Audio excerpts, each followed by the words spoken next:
Uma das coisas fundamentais para a igreja do Senhor Jesus no primeiro século é o testemunho. O grande argumento da igreja é o testemunho de pessoas que foram transformadas pelo poder do Senhor Jesus Cristo, que se tornaram novas criaturas pelo poder do Senhor Jesus Cristo e que tem nesse testemunho o seu grande argumento diante de toda a gente. Nesse capítulo de número 26 do livro dos Atos, nós encontramos mais uma vez o testemunho da conversão de Saulo. No mínimo 3 vezes no livro dos Atos, nós vemos registrada a conversão de Saulo. Era importantíssimo o seu testemunho, era o grande argumento da sua pregação, da sua proclamação. E nessa circunstância, Paulo está diante do rei Agripa, e o rei Agripa tinha um profundo conhecimento do Velho Testamento, do Antigo Testamento, da lei dos judeus, das promessas a respeito do Salvador Jesus Cristo, e é dada a Paulo a oportunidade de se defender, porque ele está à véspera de um julgamento, já havia apelado para César em Roma e iria ser julgado diante de César, e é dada ao apóstolo Paulo a oportunidade de fazer a sua defesa diante do rei Agripa, o que poderia influenciar em todo o resultado do seu julgamento. E o que faz Paulo diante do rei Agripa? Ele não tem argumentos, ele não tem uma grande elaboração intelectual, mas o que faz Paulo? Ele, mais uma vez, conta o seu testemunho de conversão. Eu acho magnífico isso, nesse registro do livro de Atos. Meu irmão, minha irmã, toda vez que você tiver a oportunidade de falar do Evangelho, o melhor argumento que você tem é esse: conte o que Jesus fez na sua vida. Você tem alguma coisa para contar? Conte o que Jesus fez na sua vida. E era isso que Paulo fazia, contar o que o Senhor Jesus havia feito na sua vida. É um argumento absolutamente irrefutável. A partir do verso de número 13, o apóstolo está então dizendo da sua experiência na estrada de Damasco. Ele diz: ao meio-dia, ó rei, vi no caminho uma luz do céu que excedia o esplendor do sol, resplandecendo em torno de mim e dos que iam comigo. E caindo nós todos por terra, ouvi uma voz que me dizia em língua hebraica: Saulo, Saulo, por que me persegues? Dura coisa te é recalcitrar contra os aguilhões. Disse eu: quem és, Senhor? Respondeu o Senhor: eu sou Jesus a quem tu persegues. Mas levanta-te e põe-te em pé, pois para isso te apareci, para te fazer ministro e testemunha, tanto das coisas em que me tens visto, como daquelas em que te hei de aparecer, livrando-te deste povo e dos gentios, aos quais te envio, para lhes abrir os olhos, a fim de que se convertam das trevas à luz, e do poder de Satanás a Deus, e para que recebam remissão dos pecados e herança entre aqueles que são santificados pela fé em mim. Pelo que, ó rei Agripa, não fui desobediente à visão celestial. Antes, anunciei primeiramente aos que estão em Damasco, e depois em Jerusalém, e por toda a terra da Judeia, e também aos gentios, que se arrependessem e se convertessem a Deus, praticando obras dignas de arrependimento. Por causa disto, os judeus me prenderam no templo e procuravam matar-me. Tendo, pois, alcançado socorro da parte de Deus, ainda até o dia de hoje permaneço, dando testemunho tanto a pequenos como a grandes, não dizendo nada senão o que os profetas de Moisés disseram que devia acontecer. Isto é, como Cristo devia padecer, e como seria ele o primeiro que pela ressurreição dos mortos devia anunciar a luz a este povo e também aos gentios. Fazendo ele deste modo a sua defesa, disse Festo em alta voz: estás louco, Paulo, as muitas letras te fazem delirar. Mas Paulo disse: não deliro, ó excelentíssimo Festo, antes digo palavras de verdade e de perfeito juízo. Porque o rei diante de quem falo com liberdade sabe destas coisas, pois não creio que nada disto lhe é oculto, pois isto não se fez em qualquer canto. Crês tu nos profetas, ó rei Agripa? Sei que crês. Disse Agripa a Paulo: por pouco me persuades a fazer-me cristão. Respondeu Paulo: porventura provera a Deus, que ou por pouco ou por muito, não somente tu, mas também todos quantos hoje me ouvem, se tornassem tais qual eu sou, menos essas cadeias. E levantou-se o rei e o governador e Berenice e os que com eles estavam sentados, e retirando-se falavam uns com os outros, dizendo: esse homem não fez nada digno de morte ou prisão. Então Agripa disse a Festo: este homem bem podia ser solto, se não tivesse apelado para César. Vamos orar. Senhor, obrigado pela tua palavra, obrigado pelo testemunho de vida, de salvação, de transformação do nosso irmão, o apóstolo Paulo. E nós te pedimos agora que tu nos abençoes quando vamos meditar sobre esse texto, de tal modo que as nossas vidas sejam edificadas e que esta seja uma noite de salvação. Em nome do Senhor Jesus Cristo, nós oramos. Amém. Irmãos, eu me encanto com esta edição do testemunho de conversão de Saulo, porque traz alguns detalhes que não estão nas outras edições da sua conversão no livro dos Atos. Um dos primeiros detalhes é exatamente essa confrontação a que somos submetidos com o poder de Deus operante na nossa vida.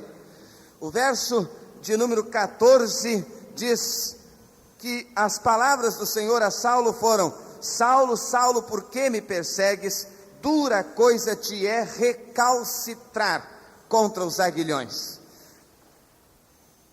O segundo detalhe que me impressiona nesta edição da conversão de Saulo está no verso 16, quando o Senhor diz a Saulo: mas levanta-te e põe em pé, pois para isto te apareci, para te fazer ministro e testemunha, tanto das coisas em que me tens visto, como daquelas em que te hei de aparecer. O terceiro detalhe que me impressiona nesta edição da conversão de Saulo está no verso 19, quando Saulo dá testemunho diante do rei Agripa. Ele diz: pelo que, ó rei, não fui desobediente à visão celestial. O quarto detalhe que me impressiona nesta edição do testemunho do apóstolo Paulo é quando Festo intervém, o governador romano, e se intromete e interrompe o testemunho de Saulo, e o admoesta e o repreende, dizendo: estás louco, Paulo? As muitas letras te fazem delirar. O quinto detalhe nesta edição do testemunho de Saulo que me impressiona está no verso 28, quando Agripa diz a Paulo: por pouco me persuades a me fazer cristão.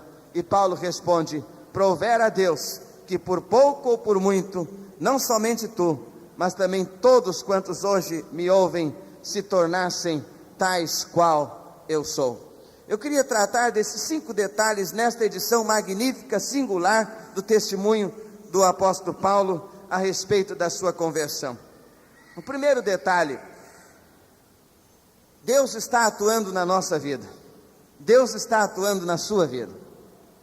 E frequentemente essa atuação de Deus é uma atuação tão enérgica, que ela atua como aguilhões, que nos espetam, que vão diminuindo os espaços da nossa reação, que vão diminuindo os espaços e possibilidades da nossa rebeldia. Como que Deus, no seu poder de coação magnífica sobre a nossa vida, vá nos pressionando e nos tirando toda a alternativa de reagirmos diante desta sua ação poderosa na nossa vida. Irmãos, eu posso perceber isso claramente na minha própria experiência. Nós temos a tendência de sermos rebeldes e desobedientes para com toda esta atuação e ação de Deus na nossa vida. Deus está nos falando, Deus está nos mostrando a sua verdade, Deus está nos mostrando o seu caminho, mas nós temos essa tendência teimosa do coração humano de nos rebelarmos, de reagirmos, de espernearmos e de nos negarmos a aceitar esta atuação de Deus na nossa vida. Deus agora confronta Saulo e diz: dura coisa te é recalcitrar contra os aguilhões. Era como se o Senhor estivesse dizendo a Saulo: Saulo, você está pagando um preço tão alto por reagir a toda a operação da minha graça na sua vida. Eu quero te salvar, eu quero transformar a sua vida, eu quero abençoar a sua vida, e você está reagindo, você está se rebelando. Eu vejo nessas palavras do Senhor Jesus a Saulo no caminho de Damasco, palavras de um apelo candente ao coração daquele homem tão teimoso. Saulo, Saulo, por que me persegues? Era como se o Senhor Jesus estivesse dizendo: Saulo, me apresenta um só motivo porque tu tenhas razão de me perseguir. Me apresenta um só motivo, Saulo, porque tu tenhas razão de me rejeitares. Me apresenta um só motivo, Saulo, porque tu tenhas razão de te rebelares contra mim. Saulo, para o teu bem, eu vou continuar te pressionando e atuando na tua vida, e diminuindo todos os espaços da tua reação e da tua rebeldia. Deus agiu assim na vida daquele carcereiro lá em Filipos, que não queria nada com o Evangelho. Enquanto Paulo, agora já convertido, com Silas pregavam o Evangelho, cantavam, louvavam, oravam lá na prisão, o carcereiro dormia. E Deus teve de agir de modo magnífico, soberano na vida dele, mandando um terremoto para sacudir as paredes da prisão, para abrir as portas da prisão, para que esse homem chegasse ao auge do desespero, para que esse homem chegasse ao ponto máximo da sua angústia, para que esse homem chegasse ao ponto de desistir de viver. Puxou a espada para se suicidar, quando Paulo veio a ele e disse: não te faças nenhum mal, nós estamos todos aqui. E ele então pediu luz e disse: senhores, que é necessário que eu faça para me salvar? E a resposta os irmãos sabem: crê no Senhor Jesus Cristo e será salvo tu e a tua casa. Eu percebo que frequentemente a graça de Deus opera assim, diminuindo os espaços da nossa reação, num processo de quebrantamento, num processo de pressão na nossa vida. E como eu agradeço a Deus, porque Ele atuou assim na minha vida, me tirando todas as alternativas de rejeitá-lo, me tirando todas as alternativas de rebelar-me contra Ele e contra a sua graça. Dura coisa te é recalcitrar contra os aguilhões. Mas há mais. Esse texto mostra a primeira ordem que o Senhor Jesus dá a Saulo. Que tipo de homem é esse que vemos agora? Um homem que era vaidoso, orgulhoso, que lutava contra Deus, um homem que recalcitrava contra os aguilhões, que se rebelava contra toda a ação da graça de Deus na sua vida, agora é poderosamente jogado ao chão por Deus. Agora nós vemos um homem caído, um homem lá no chão, quebrantado, humilhado, cego, porque a luz que ele viu foi tão forte que o cegou. E qual é a primeira palavra que o Senhor Jesus lhe diz? O verso de número 16 diz: mas levanta-te e põe-te em pé. Meus amados irmãos, eu creio que essa é a primeira coisa que a graça de Deus faz na nossa vida quando nós nos quebrantamos. Deus diz: levanta-te e põe-te em pé. Às vezes Deus precisa permitir que nós caiamos na estrada. Às vezes Deus precisa permitir que nós nos sintamos derrotados. Às vezes Deus precisa permitir que nós vamos ao fundo do poço e vamos ao desespero mais absoluto da nossa vida, para que nós possamos reconhecer que só temos condição de nos levantarmos se o Senhor, com a autoridade do seu poder, nos disser: levanta-te e põe-te em pé. Se os senhores conferirem os evangelhos, vão perceber que essa é uma das ordens mais frequentes dadas pelos pregadores do evangelho: levanta-te e anda, levanta-te e põe-te em pé.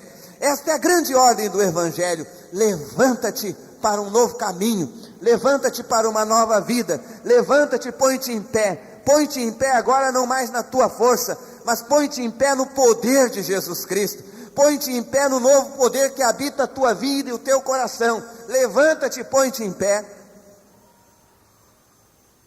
Eu pergunto a alguém que aqui hoje à noite está caído, alguém que aqui entrou nesta noite derrotado, alguém que foi derrotado pelo pecado, alguém que foi derrotado pelas circunstâncias da sua vida, alguém que foi humilhado por uma situação na sua vida, alguém que se sinta hoje caído no chão. A grande e poderosa ordem do Senhor Jesus é esta: levanta-te e põe-te em pé. Há um motivo porque o Senhor ordena isso. É interessante que ele continua dizendo: levanta-te e põe-te em pé, pois para isto te apareci, para te fazer ministro e testemunha, tanto das coisas em que me tens visto, como daquelas em que te hei de aparecer. Sabe por que Deus quer nos colocar de pé? Porque Ele quer que nós sejamos a grande prova da operação da sua graça na nossa vida. Sabe por que Deus nos sustenta? E Deus nos preserva? É por amor a nós, mas é por amor ao seu nome, à sua glória, é por amor à sua reputação, a reputação dele. O Salmo 23 diz assim, vamos dizer o Salmo 23, quem lembra? O Senhor é o meu pastor e nada me faltará. Deitar-me faz em verdes pastos, guia-me mansamente às águas tranquilas, guia-me, refrigera a minha alma, guia-me pelas veredas da justiça, por amor do seu nome. Por amor do seu nome.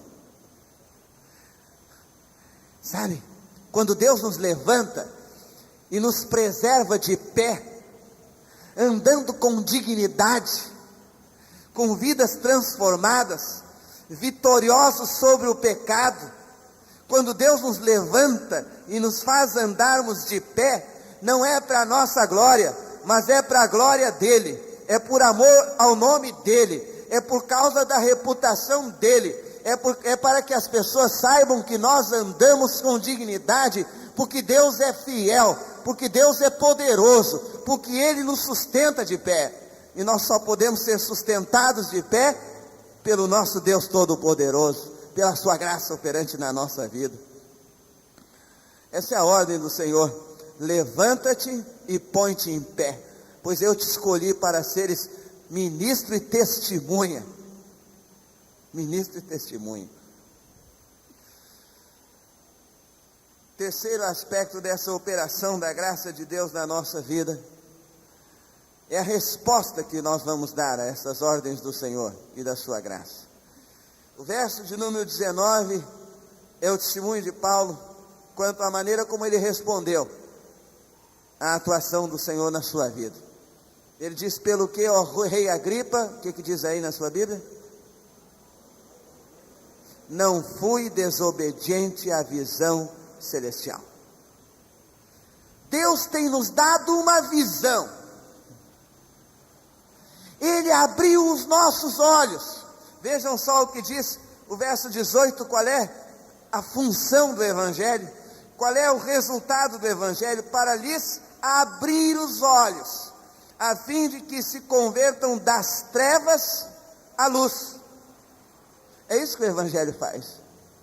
Hoje de manhã nós ouvimos o testemunho de várias pessoas aqui, mas entre elas uma pessoa, uma senhora, uma irmã, que dizia aqui: eu estava lá na feitiçaria, mas Deus transformou a minha vida, abriu os meus olhos, me fez ver que eu estava no erro, Ele me fez ver uma nova luz. Amém, irmãos? Deus nos abre os olhos para uma visão. E sabe, quando você tem uma visão de Deus, quando Deus lhe mostra a realidade do seu pecado, quando Deus lhe mostra o novo caminho que Ele quer que você siga, a única atitude conveniente é a obediência. E Saulo diz: pelo que, ó rei, eu não fui desobediente à visão celestial. Eu dizia para alguém, um dia desses: você conhece a verdade, você conhece o caminho, você conhece o Evangelho, você conhece a respeito de Jesus, você não tem o direito de ser desobediente a todo esse conhecimento que Deus tem lhe dado. Você não tem argumento que justifique a sua desobediência a toda essa visão que Deus tem lhe dado. Eu lhe pergunto, meu irmão, você que é crente em Jesus, eu lhe pergunto nesta noite, qual é a visão que Deus tem lhe dado? Qual é a visão que Deus tem lhe dado? Deus tem lhe dado a visão de um ministério? Deus tem lhe dado a visão de alguma coisa que Ele quer que você realize? Irmão, você tem um compromisso com essa visão. Frequentemente Deus lhe dá uma visão que ainda não deu a mais alguém. Então, a partir desse momento, quando você recebe essa visão de Deus, sobre aquilo que Deus quer que você realize, você tem um compromisso com essa visão, e você tem a responsabilidade de concretizar essa visão, porque Deus vai um dia pedir contas da visão que Ele lhe deu.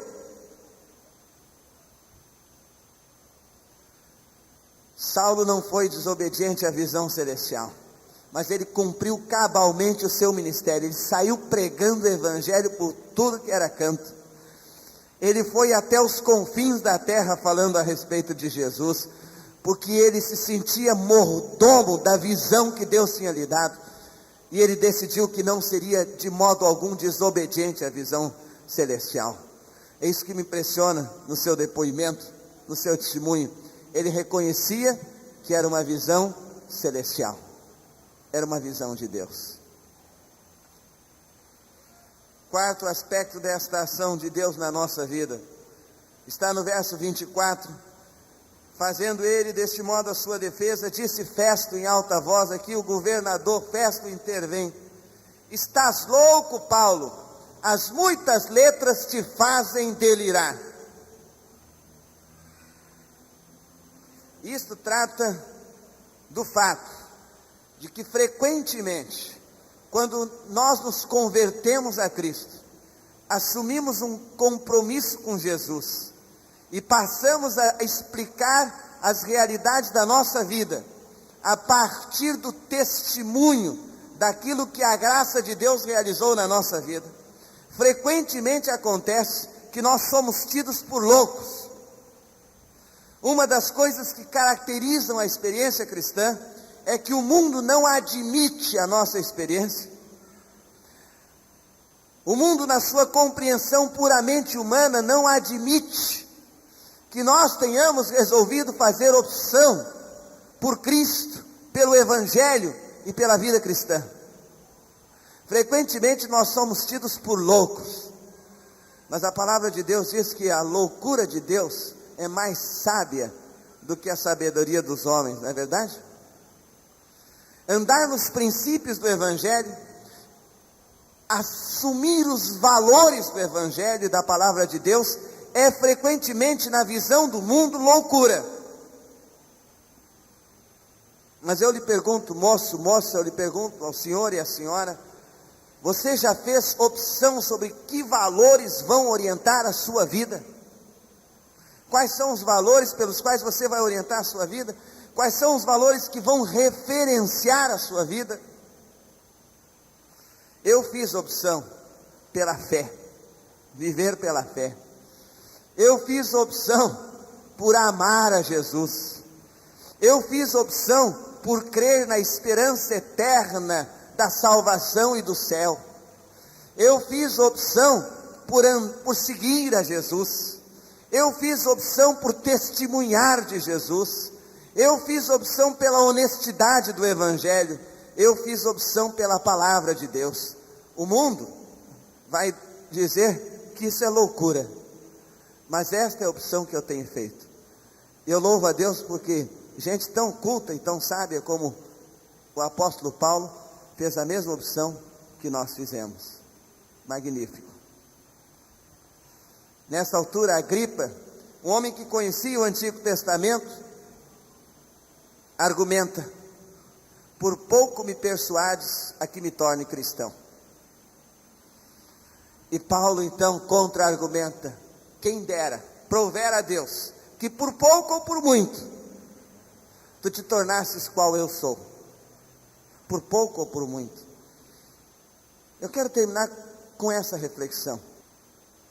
Há pessoas que têm ouvido o testemunho do Evangelho, têm ouvido a respeito de Jesus, e talvez estejam argumentando agora: por pouco eu não me torno um cristão, falta pouco na minha vida, eu podia me tornar um cristão, mas ainda não estou completo para isso.